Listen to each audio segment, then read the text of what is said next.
banje kubasuhuza abakunzi ba Bright Future. Iyi ni Menya nibi ikiganiro twungukira mu bumenyi bushya ku bintu bitandukanye bisanzwe mu buzima bwacu. Tukumva icyo abahaga n'abanditsi babivugaho, tukabigeranya n'ibyo dusanzwe tuzi. Bityo tukunguka ubumenyi bushya kandi tukagira aho duhagarara. Muri Menya nibi uyu munsi twarenze amaso amakuru yagiye hanze tariki 27 Nzeri 2024 mu bitaro bitandukanye byo mu Rwanda habonetse abarwayi bake bafite ibimenyetso by'indwara ya virusi ya Marburg. Ngi tugiye kubana ndi Biramahire Iberi mbahaye kaze.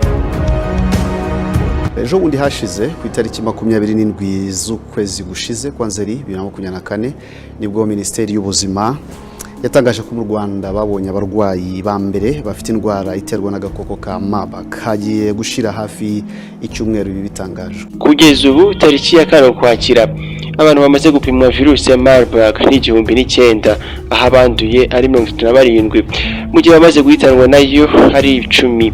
Icyorezo cy'indwara ya virusi ya Marburg kiri gikurikira gato COVID-19. N'indwara ki? Igira ibimenyetso, yandura ite, ivurwa ite, twayirinda dute? Ubwaka w'1967 nimbura abatwari y'Abadage herereye Marburg ho mu Budage yakira inkende zizwi nka green monkeys cyangwa se inkende zisa n'icyatsi kibisi.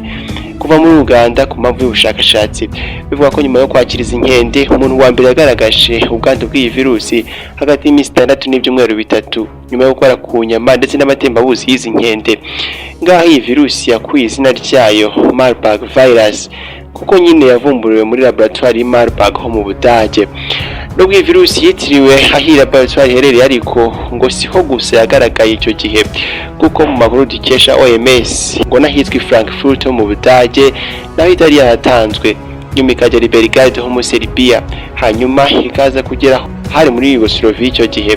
Kumva ko iyi virusi yavumbuwe mu 1967 cyagutera kwibaza ko yari iri kuva icyo gihe kugeza uyu munsi 2024 iri mu Rwanda.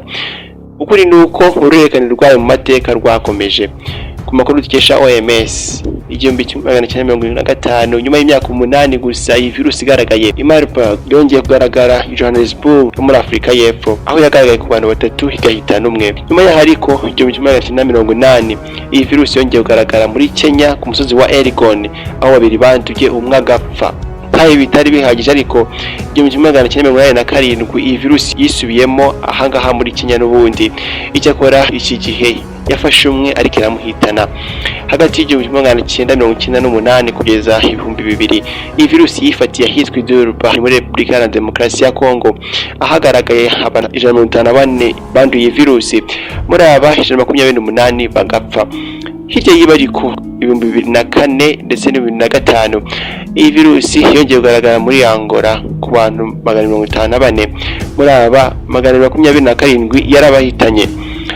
Sibi gusa ariko ku 2007 2012 2017 iyi virusi yabereye Uganda kebaga bisi tava mu nkono maze igaragara mu turere twa Kamenge aho yafashe 15 igahitana 4, Kabare aho yafashe 3 bose kabahitana ndetse na Queen aho yafashe 3 bose kabahitana.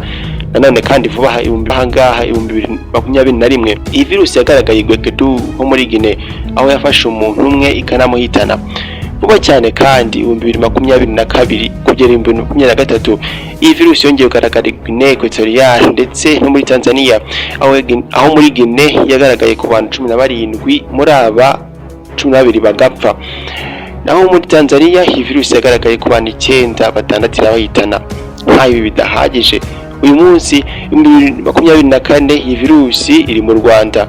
Indwara ya virusi ya Marburg ikwirakwira ite?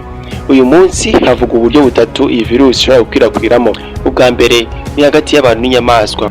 Uretse kuba inkende zavanywe muri Uganda zifatwa nk'intangiriro ku ikwirakwira ry'iyi virusi, uducaba twitwa mu mbuto cyangwa se fruit bats mu rurimi rw'icyongereza two noneho dufatwa nk'ububiko bwayo kuko ishobora kuduturamo ikatukuriramo nyamara ntidutera indwara. Igihe habayeho guhura n'uducurama cyangwa ukagera aho dutuye nko mu buvumo, kuko iyi virusi bifatwa nk'amahirwe kuko iyi virusi iba yiganje mu matembabuzi yatwo ndetse no mu myanda dusohora. Uburyo bwa kabiri iyi virusi ikwirakwiramo ni hagati y'umuntu n'undi, aho umuntu ashobora kwanduza undi iyi virusi igihe ageze aho ahura n'amatembabuzi wayanduye nk'amacandwe, amaraso, ibirutsi, inkari cyangwa amazirantoki. Reka noneho tuvuge ku bimenyetso mpuruza by'iyi virusi. uwanduye virusi ya Marburg nkuko tubikesha Minisiteri y'Ubuzima agaragaza ibimenyetso by'ako kanya bitandukanye birimo ibikurikira: umuriro mwinshi cyane, gutengurwa, kubabara umutwe bikabije ndetse n'imikaya. Ibindi ni ukugira isesemi, kuruka, kutiyara, kubabara mu nda ndetse no mu muhogo. Uko iyi ndwara ikomeza gukura ariko ibimenyetso nabyo birakura kugeza aho uwayanduye hatangira kuva amaraso mu ishinya, mu mazuru ndetse no mu twenge tw'uruhu. Hirya y'ibi ngibi ingingo nyinshi z'umubiri zirahagarara, igikurikiyeho kiba ari urupfu.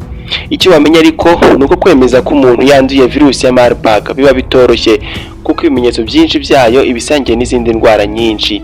Iyi ndwara iterwa na virusi ya Marburg ivurwa ite?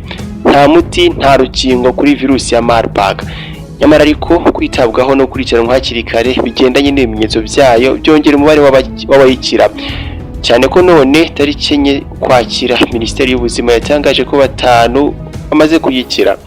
Ni gute nje nawe twakwirinda iyi virusi?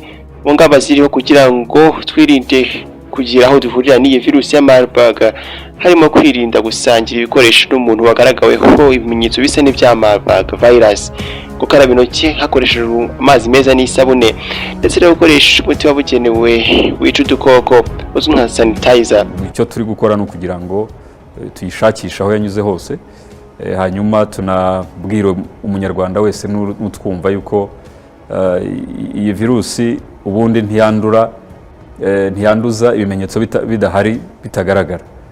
Wa muriro mwinshi uzana no kubabara umutwe cyane ndetse no kubabara imitsi n'imikaya ndetse bikaba byazanamo no gucibwamo ndetse no kuruka. Ibyo rero iyo ubibonye cyangwa kimwe muri ibyo muri iyi minsi ubibonye ni uguhita utekereza ko ishobora kuba ari iyi Marburg virus. Nubwo twasanga atari ariko nibura tukaba twabonye ko intambwe ya mbere wayikoze n'ibyo tubwiriza abantu ku ruhare rwabo.